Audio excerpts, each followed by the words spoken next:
एक घने जंगल के किनारे एक छोटा सा गांव था। इस गांव के लोग सड़ा दिल, मेहनती और शरीफ थे।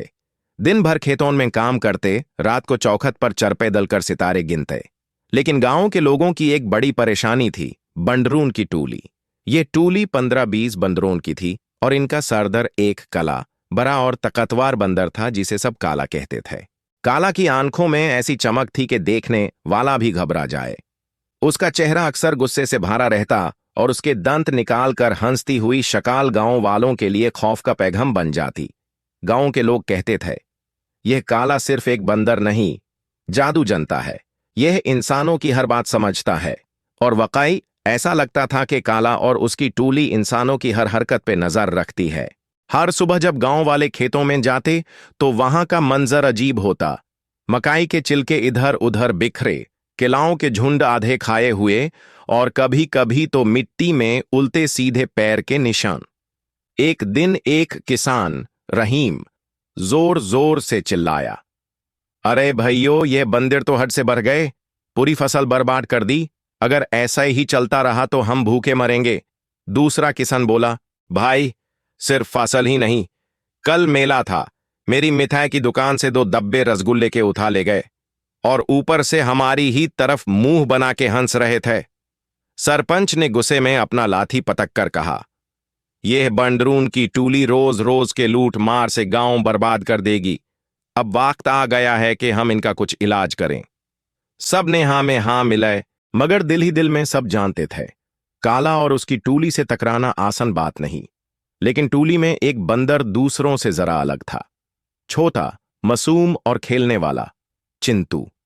जब भी टूली बाजार या खेतों में शरारत करती, चिंटू पीछे हटकर सिर्फ देखता। उसके दिल में ज्यादा दोस्ती और खिलखिलाहट थी, ना के लूट मार। एक दिन चिंटू गांव के करीब आया और देखा एक छोटी सी लड़की मिट्टी में खिलौने बना रही है। उसका नाम रानी था। रानी ने जब चिंटू को देखा तो पहले तो घबराई, मगर फिर मुस्कुरा कर रोटी का टुकड़ा उसके सामने रखा। चिंटू ने पहले इधर उधर देखा, फिर रोटी उठाई और खुश होकर चीख निकाली, ईक ईक। रानी हंस पड़ी, तुम शरारती हो ना, लेकिन मुझे लगता है तुम बुरे नहीं। उस दिन से चिंटू और रानी के बीच एक अजीब सी दोस्ती बन गई। जब भी टूली गांव में आती, चिंटू चुपके से रानी के घर के आंगन में चला जाता और दोनों मिलकर खेलते। एक दिन आसमान पे घने बादल छा गए।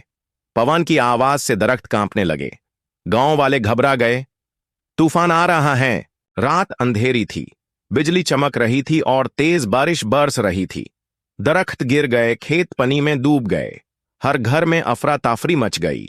अचानक एक जोर का धधका हुआ, रानी का घर गिर गया और वो अंदर फांस गई। उसकी मां चीख रही थी, मेरी बेटी, कोई मेरी बेटी को बचाओ। गांव के मर्द भागे, लेकिन गिरती दीवार और अंधेरा उन्हें रोक रहा था। सब बेबूस हो गए। तभी जंगल की तरफ से चीखने की आवाज आई, ईक ईक।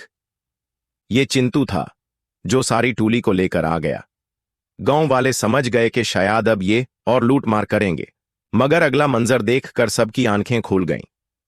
काला ने जोर से चीखा और सारी टूली ने मिलकर गिरती हुई दीवार पर अपने हाथ रख दिए। कुछ बंदर लकड़ी के मुंह टुकड़े खींच लाए, कुछ छत को उठाए रहे। चिंटू चिल्लाकर रानी का नाम लेने लगा। उसकी चीख सुनकर रानी ने अपना हाथ सुरख से निकाला।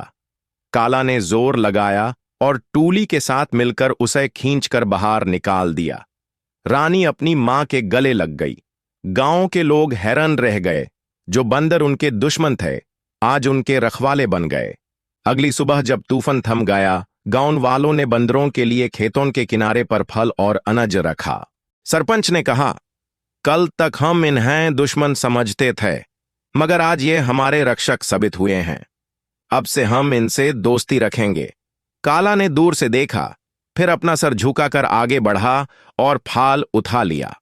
उस दिन के बाद टूली ने कभी गांव की फसल या बाजार को नहीं छुआ, और जब भी रात को कोई खतरा होता, दूर से काला की आंखों की चमक नजर आती, जैसे कोई रखवाला पहरा दे रहा हो। इस तरह बंदरून की टूली, जो पहले अफरा तफरी और शरारत की वजह थी, गांव की खुशी और अमान की मिसाल बन गई।